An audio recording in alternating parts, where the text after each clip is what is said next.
Hello, welcome to Lord Fenton Gaming Review in progress of the Bard's Tale Trilogy Remaster. I am reviewer Lord Fenton. In my review, I'll go over everything, pros and cons of the game, to is it worth your money to buy it? The game was originally released in 1985, the first one, then the second one 86, and 88 was the third one, before the construction kit was in 91. And all that is slowly being released out today, starting with the first one again in 2018 on August 14th. So that's what the game is all about so far, the history at least. In this review, I'm going over the first game since it's the only one been released at this time. Any other games during the trilogy gets released, I will update you all on their video. Here we go. About the first thing, the graphics. The graphics not that bad, but it's not better than any other computer games you play and see. But here's the thing though, I kind of like it. It's a pretty good improvement over the blocky graphics and stuff and such. So you see Garth right there. Hello Garth. With an NVIDIA or equivalent 750 card, i5 processor, 8 gigs of RAM. It did some wonders for the game. Devs for this game did an excellent job of it so far. I love it. Big improvement over the 1985 through 88 editions, as you see. Alright, our next part review, I'm going to compare between the two versions, the 1985 and the current version. As you see before you is Garth's shop, and actually the hobbits and doors before you right there. They both look good in comparison. They look like from yesterday's time and today's time, so let's go on to the next part of the review. The sound's pretty good overall. I love it. It's better than the 1985 version, which was all screechy and such. And the Mandron, that's the instrument I have. I'm going to let that go right now. So here's a demonstration of that first.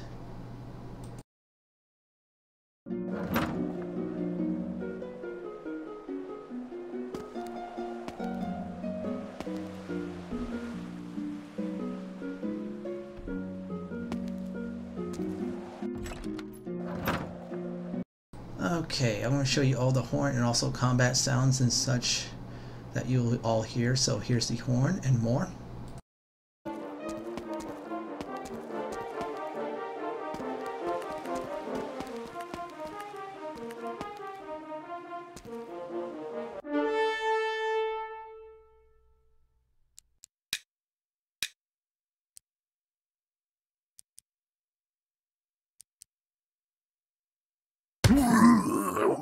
With the UI, they made it save anywhere on the spot. You can save load on the spot. Now legacy mode, you just have to go back and forth with the Bard's Tale in the old version too. So, but you can save here anytime you want, which is great. The second feature is auto mapping. They add to this game. The old days you had to write it down, but this time you could do that. You can also teleport, click a spot, boom, you're all set. It's great. Was a mini map. You can also have like a ghost-like image.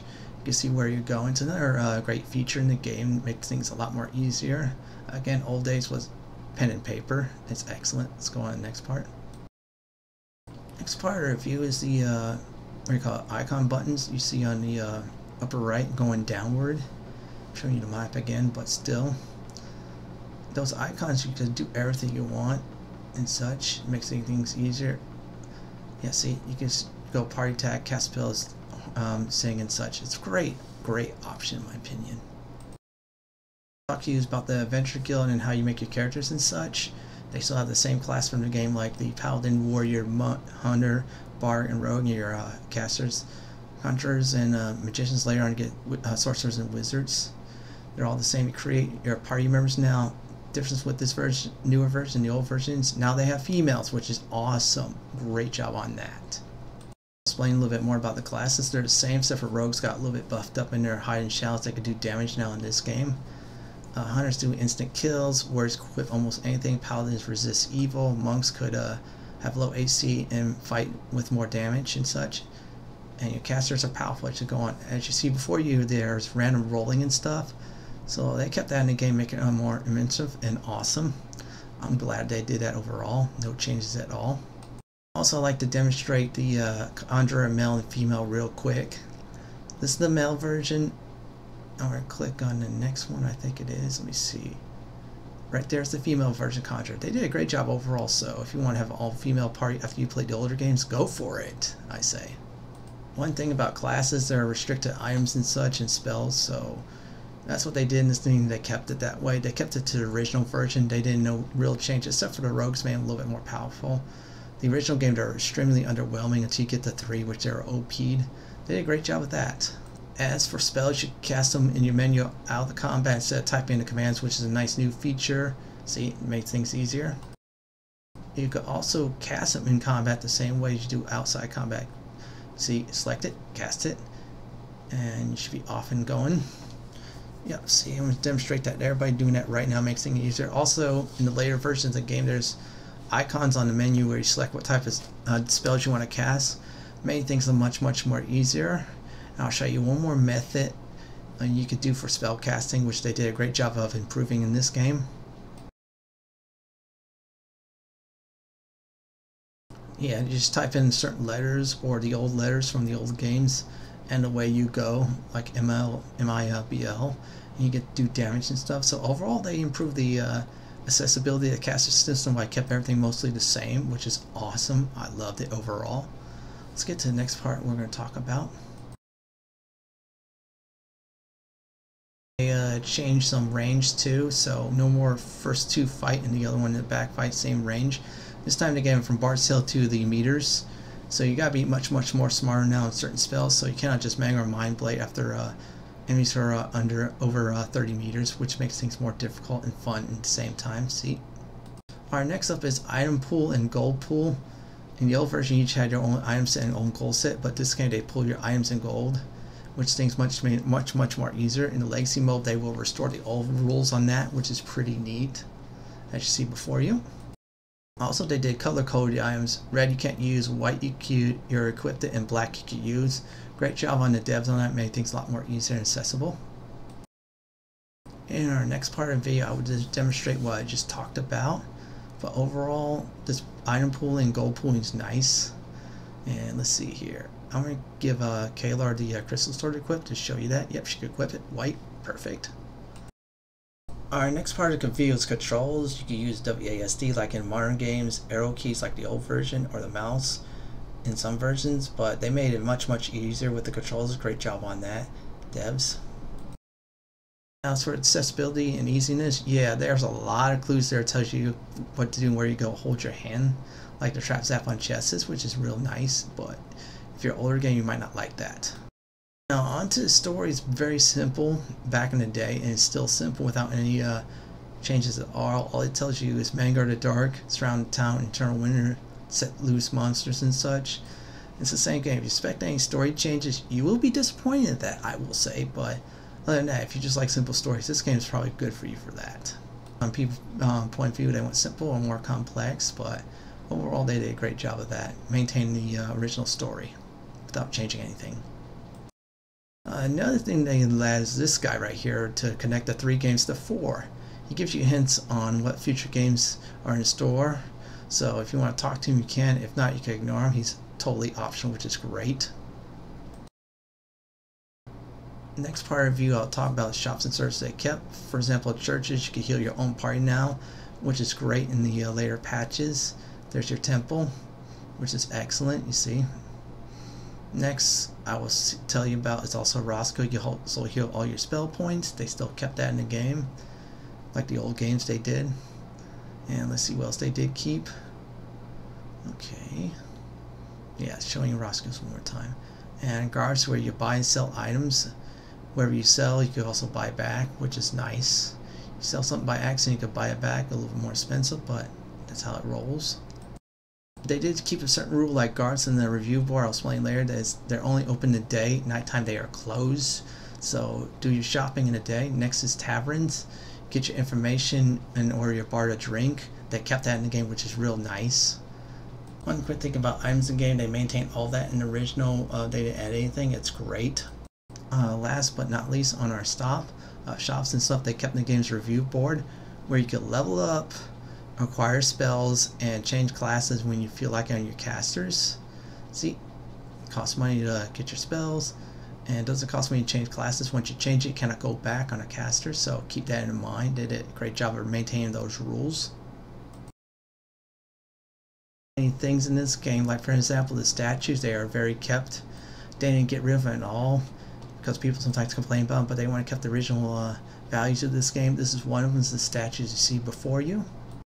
They kept so many original things in this game, which is very nice. So if you want to jump back and you get familiar with it, that's like an excellent gift they gave to the devs instead of changing it around. And also they kept this annoying guy, Crystal Statue. Yeah, that's right, they kept everything in this game so far in this remastered. They also kept these guys. Yes, if you read what they're all about on the internet, you definitely know what they definitely kept. It's our famous Berserker foes. See it for you. So they kept a few quest-like things in the game. They maintain quests without changing anything. Like for example, Mad God's Temple. I'll say you have to know what the word passwords to go beyond that, which is great. Places like, for instance, the cellars, which you go explore and get your chest for the first time when you use a rogue to your disarmament trap or trap zap if you don't have a rogue. And they also have the sewers. They kept that too, which is great.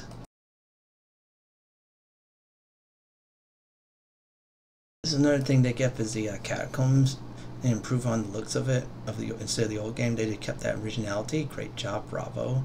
They also kept the castle too. They kept all that. They kept everything original. Excellent job. A great job with forecast. Magicians could heal, do damage, conjure things up. Sorcerers, illusions. Wizards could fight demons and undead, or summon them, or resurrect people. They did keep both towers of the game, like this tower right here. That's very familiar. I'm not going to name the name of this tower, but they kept that in the game. No omission. They kept that tower there. It makes me feel good when they do that, instead of omitting stuff. They also kept this tower and improve on the face that pops out in this game. They did a great job at that overall, the developers. So they did a great job of keeping all the original content, including chests and stuff. But let's talk about the negatives right now. Is the palette swaps.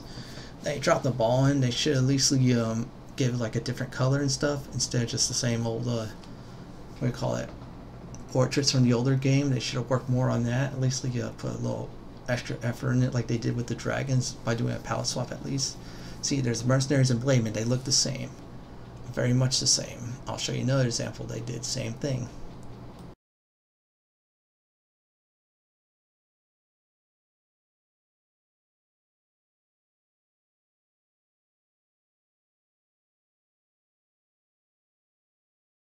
Same thing with the hobbits and dwarves. They made them all look the same. That's my only disappointment. I got really disappointed. I wish they would have did more. If they would have did more, I would have been a little bit more happier. See this before you. Dwarves and hobbits, they all look the same. Same thing with Dwarf King and Hobbit Kings and such. Wish developers did more. You see like 40, 50 variants of wolves too. Another thing I didn't like, I think there's a balance issue, was you do the 396 Berserkers once. It was a great experience pool. Many people used it for a quick experience. And also the statues, you do them once and that's it. And that was like a easy free experience early on. That was a disappointment, that. But all those are back in Legacy mode. That's the great news about that when that comes out. Another thing many people will hate, which I don't mind, is grinding. You have to find new grind slots like it did in the Catacombs with these widgets. Yeah, it'll get boring, but all games like that has a grind point in it, which is unfortunate, but hey, you play them to have fun like that sometimes. The last thing many people may not like is the later on in the game there's a difficulty spike. There's a soft one, I think, at the castle, and then later on at the last tower, there's a huge difficulty spike as you climb up that tower, 5 levels of it. Many people might get turned off by it, but hey. Now for the pods, they still kept the skills and stuff of the players. They still kept that intact. Bards could sing, rogues could hide and shout, kill hunters could one-shot kill and such. And you could also rogues disarm traps and trap zap with your casters. They did a great job of maintaining that too, I believe. So overall, that's my review. Here is my final score I'm gonna give it. I'm going to say buy it if you love the first game, otherwise wait a month. Despite its little flaws, if you really like Bard's Tale or like to try again, go buy it, go have fun with it. It's a great game. I mean, I had fun with it. Well, that's it for my review today. This is Lord Fenton signing off. Please like, comment, and subscribe to my channel. Farewell and happy venturing all in Skara Brae.